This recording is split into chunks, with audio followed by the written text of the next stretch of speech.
In the medieval world, where science and superstition often blurred together, few medical practices were as popular or as terrifying as bloodletting. If you walked into a village clinic in the year 1200 complaining of a headache, a fever, or even something as mild as fatigue, chances are you would have found yourself being bled by a physician or barber surgeon. The belief was simple and deeply rooted in ancient traditions. Illness was caused by an imbalance of bodily fluids known as humors, and letting out bad blood was the fastest way to restore balance. It was as much a ritual as it was a remedy, and it shaped medieval healthcare for centuries. The origins of bloodletting didn't begin in the Middle Ages. The practice can be traced back to the ancient Greeks, particularly the influential physician Galen. Galen's ideas dominated European medicine well into the Renaissance, and he theorized that the human body was governed by four humors: blood, phlegm, yellow, bile, and black bile. Health, he argued, was the result of these humors being in perfect balance. Disease, then, was the result of too much of one humor or not enough of another. Bloodletting was one way to fix that imbalance, especially when the problem was believed to be too much blood. In medieval times, this theory of humors was taken very seriously. It formed the backbone of medical education and treatment across Christian Europe. Even monasteries, which were centers of learning and medicine, embraced the practice. Monks would keep detailed records of who was bled, when, and how much. They bled themselves routinely, not only as a treatment, but sometimes as a form of spiritual discipline. To be drained of blood was to be purified, both physically and morally. But how did bloodletting actually work in practice? The process varied depending on the practitioner and the ailment. There were different tools and methods used to draw blood. The most common method was venesection, which involved cutting open a vein, usually in the arm, and letting the blood flow into a bowl. Sometimes leeches were used, especially for more delicate procedures or for patients who were too weak to endure a cut. In other cases, cupping was used. Heated cups were placed on the skin to create suction, drawing blood to the surface, and often rupturing the skin to release it. There was also a whole system that determined when and where to bleed someone. Physicians consulted astrological charts to decide the most favorable time for bloodletting. The position of the moon and stars was believed to influence the body's humors. Bleeding from the wrong part of the body at the wrong time could, they believed, do more harm than good. They also used a bleeding chart known as a zodiac man, a diagram that indicated the correct body parts to bleed based on astrological signs. If you were born under Aries, perhaps your forehead or head was the right place. If under Pisces, maybe your feet.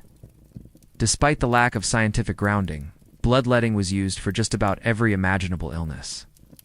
Headaches, fevers, plague, epilepsy, gout, indigestion, pneumonia matter the problem. Bloodletting was often the first treatment offered. It was even used as a preventative measure. Some people would undergo routine bloodletting a few times a year just to stay balanced. If you were wealthy, a physician might come to your home to perform the procedure in a relatively clean environment. If you were poor, you'd go to a barber surgeon, whose workspace might have been next to the tools he used to cut hair and pull teeth. Barber surgeons played a curious dual role in medieval society.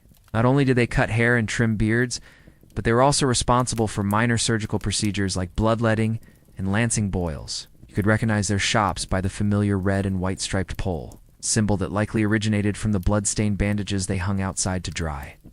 Inside, the experience was far from sterile. Tools were often reused without proper cleaning, and there was little understanding of germs or infection. That patients didn't die more frequently from the treatment itself was probably more luck than anything else. Sometimes patients did die, though. Too much blood loss could lead to shock, weakness, or death, especially if the patient was already ill. But if the patient recovered, the bloodletting was praised as a success. If the patient died, it was often chalked up to the severity of the disease or the lateness of the treatment, not the method itself. This kind of circular reasoning helped keep bloodletting in fashion for a very long time. What is especially fascinating is how bloodletting straddled the line between medicine and ritual.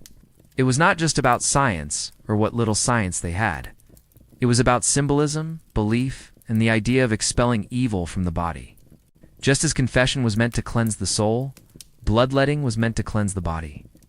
In some cultures, the act of being bled was also humbling, a way of submitting to divine will and accepting human frailty. It was a vivid, visible sign that the body was being healed, even if the process left the patient pale, weak, and dizzy. There were, of course, critics. Some physicians and scholars began to question the effectiveness of bloodletting as early as the late Middle Ages. With the Renaissance came new anatomical discoveries that began to challenge the humor theory. The work of Andreas Vesalius in the 16th century, for example, provided a much more accurate understanding of human anatomy. Later still, William Harvey's discovery of blood circulation in the 17th century dealt a major blow to the idea that blood needed to be drained to maintain health. Still, bloodletting refused to go quietly. Even as modern medicine emerged, the practice remained popular. George Washington was famously treated with aggressive bloodletting during his final illness in 1799. Some accounts suggest he lost nearly half of his blood before he died. The fact that this was considered standard treatment at the time shows just how deeply rooted the practice had become, long after it had been discredited. In many ways, the story of bloodletting is a story about how humans try to make sense of suffering. Without microscopes, germ theory, or antibiotics, people turned to what they knew or thought they knew. They built medical systems on the foundations of ancient philosophy, spiritual belief, and observation, however flawed. They trusted the authority of those who claimed to understand the body's mysterious workings. It is easy to look back now and shake our heads at the bizarre logic of bleeding sick people in hopes they would recover.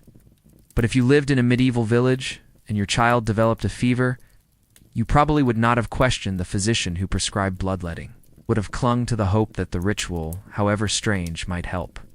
In a world filled with uncertainty, where death lurked in every shadow, people found comfort in rituals, even if those rituals involved knives and blood.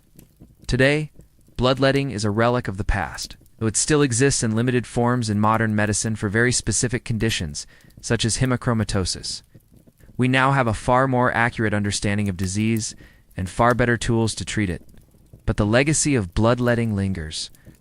It reminds us how far we have come, and how much of medicine is not just science, but also culture, tradition, and belief. So the next time you feel a bit under the weather, be grateful that the remedy won't involve a bowl, a blade, and a few ounces of your blood. And remember, in the world of the Middle Ages, that would have been the best care you could get. Thanks for joining us on this fascinating journey into one of history's most bizarre medical practices.